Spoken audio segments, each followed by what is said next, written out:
आप देखो छोटे बच्चे जब पढ़ने बैठते हैं ना, तो आप देखो बच्चे पढ़ाई कम करते हैं, उछल कूद उछला कूदी भाग भूग का काम ज़्यादा करते हैं। और उस समय आप अगर दरवाजे के कॉर्नर से साइड से पर्दे हटा के देखोगे तो देखोगे बच्चा जैसे ही देखता है कि मेरी माँ मुझे देख रही, चुपचाप वो शांत हो जाता है, पढ़ने बैठ जाता है। और फिर जैसे ही माँ हट जाती है बच्चा अपने काम में लग जाता है, क्योंकि बच्चा का नेचर होता है उछल कूद दौड़ भाग करना, वो पढ़ता कम है खेलता ज़्यादा है। फिर से माँ आती है, बच्चा अवेयरनेस में चला जाता है, चुपचाप पढ़ने बैठ जाता है और बच्चा बहुत ही तन्मयता से फिर पढ़ने लगता है। देखो ये जो छोटी सी बात है अगर गौर करो तो हमें जीवन की कितनी बड़ी शिक्षा देता है।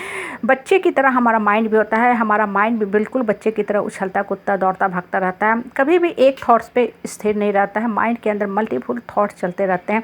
लेकिन यहाँ माँ बन के हमें अपने बच्चे को, हमें अपने माइंड को खुद ही कंट्रोल करना है। आप देखो आप माइंड में कुछ अच्छी बातें डालें, आप दिमाग को लेगा कि अब हमको ये चीज़ सोचना है, हम इसी चीज़ पे ध्यान एकत्रित करेंगे। लेकिन क्या वास्तव में आपका माइंड उस जगह फोकस में रह पाता है? आप प्रेयर पूजा पाठ चैंटिंग अपना मंत्र भी करते हो तो आप फील करोगे थोड़ी देर के बाद आपका माइंड भटक गया, आप भूल जाते हो कि हम क्या सोचना शुरू किए थे, और फिर से आप अवेयरनेस में जाते हो, माइंड को पकड़ के खींच के ला के स्थिर करते हो।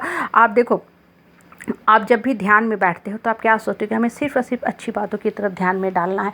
कुछ समय तक आप बिल्कुल ही बहुत ही अच्छे से ध्यान करते हो, लेकिन थोड़े समय के बाद आप फील करोगे आपका माइंड चला गया पास्ट में।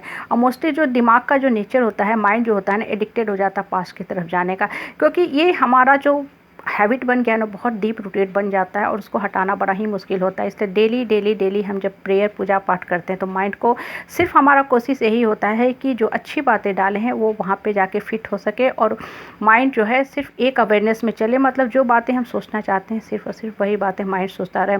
आप देखो माइंड जो होता है ना, मंकी माइंड होता है, उसे मॉन्क बनाने का कर्तव्य हमारा है। मतलब माइंड का काम ही है होता है इधर उधर भटकना, बहुत चारों तरफ घूमता रहना। माइंड किस दुनिया में चला जाता है हमें खुद भी पता नहीं चलता। इसलिए कभी कभी देखो आप गाड़ी ड्राइव करते हो तो आप खुद ही भूल जाते हो कि आपका घर कब पार कर गया, क्योंकि माइंड जो होता है आपको खींचता जाता है, आप माइंड को नहीं कंट्रोल कर पाते। इसलिए माइंड को ना अवेयरनेस में रखना सीखो, मतलब हमेशा ये ध्यान में रखो, थोड़े देर पे ये देखो कि मेरा दिमाग क्या सोच रहा है, क्या वास्तव में हम वो चीज़ सोच रहे हैं जो हम चाह रहे हैं, या माइंड कुछ और सोच रहा है और हम कुछ और सोचने बैठे थे। इन द मीन टाइम क्या होता है कि आपके जीवन की दशा और दशा जो है ख़राब होने लगती है, जीवन जो है दुर्दशा की तरफ जाने लगता है। आप बच्चों को देखो जब पढ़ाई करते हैं ना, खासकर मैथ्स बनाते हैं, तो उनका माइंड जो होता है फुल अवेयरनेस में रहता है।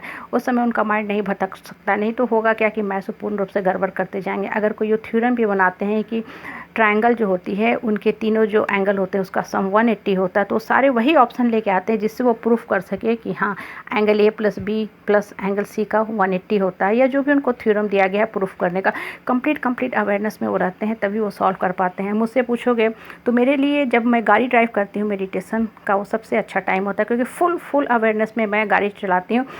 हल्का सा भी दाएं से बाएं मेरा दिमाग होता है तो मेरे हाथ कांपने लगते हैं। मेरे लिए वो जो भी टाइम होता है 30-40-45 मिनट का गाड़ी ड्राइव करने का ना, कंप्लीट मेरे लिए मेडिटेशन होता है। फिर उस समय जितना मैं अवेयरनेस में रहती हूँ ना, उतना शायद मैं प्रेयर पूजा पाठ चैंटिंग के समय भी नहीं रहती हूँ, क्योंकि मेरा दिमाग में ये चलता रहता है कि थोड़ी सी मेरे से मिस्टेक हुई नहीं, हल्का सा मैं रेड लाइट सिर्फ थोड़ी सी क्रॉस नहीं की, गाड़ी की स्पीड थोड़ी ज़्यादा हुई नहीं कि मुझे लंबा फाइन लग जाएगा। तो मैं क्या होता है कि दिमाग में हमेशा एक अंदर से ना मैसेज आते रहता है कि बहुत अवेयरनेस में चलाना है।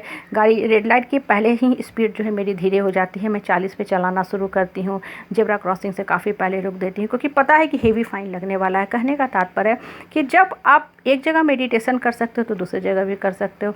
सिर्फ दिक्कत क्या होती है अवेयरनेस की, इसलिए हमेशा अवेयरनेस में रहा करो। जैसे जैसे आप अवेयरनेस में रहोगे आपका जो है ये हैबिट बन जाएगी और इसको कंटिन्यूअस करोगे तभी होगा। आप देखो हम करते क्या है, मेडिटेशन का तो टाइम चूज करते उसमें बहुत अच्छा से मेडिटेशन करके आ जाते हैं, बहुत अच्छा भी लगता है। कभी कभी हम स्लीप में भी चले जाते हैं, क्योंकि दिमाग जो होता है ना जब थका रहता है, तो जब मेडिटेशन में हम अच्छी बातें डालना शुरू करते हैं तो गांठें जो होती है दिमाग की नसें खुलने लगती है, तो कभी कभी नींद भी आ जाता है। मुझे भी कभी कभी आ जाती है, बहुत ही अच्छा फील होता है। हम कहते हैं आज बड़ा अच्छा मेडिटेशन हुआ। एक्चुअली वो हुआ था कि मेडिटेशन एक्चुअली नहीं हुआ था, वो स्लीप मोड में चले गए थे। ये भी कभी कभी ज़रूरी है, साउंड स्लीप में सोना, भले ही थोड़ी देर का ही सही, वो हमें पावर नैप देता है, मतलब हमारे मेंटल एनर्जी को बढ़ाता है। देखो लाइफ में जो होती है सबसे जो ज़रूरी चीज़ होती है ना, माइंड को स्थिर करके रखना। माइंड जो होता है ना हमेशा भागते रहता है, और भागने का सबसे बड़ा कारण क्या होता है, लोगों की बातें। जितना ज़्यादा आप लोगों की बातें सुनोगे, फीडबैक पे ध्यान दोगे, क्या होती है वो दिमाग में जख्म जो होता है गहरा होते जाता है, और जितनी अच्छी बातें हो कहीं जाके छुप जाती है, फिर उसको खोज निकालना भी बड़ा मुश्किल होता है। इसलिए माइंड को हमेशा ठोक पिटाई करके सही दिशा में लेके चलो, हमेशा अवेयरनेस में रहा करो। माइंड की जो गति है अपने आप ठीक हो जाएगी, सुचारू रूप से चलने लगेगी।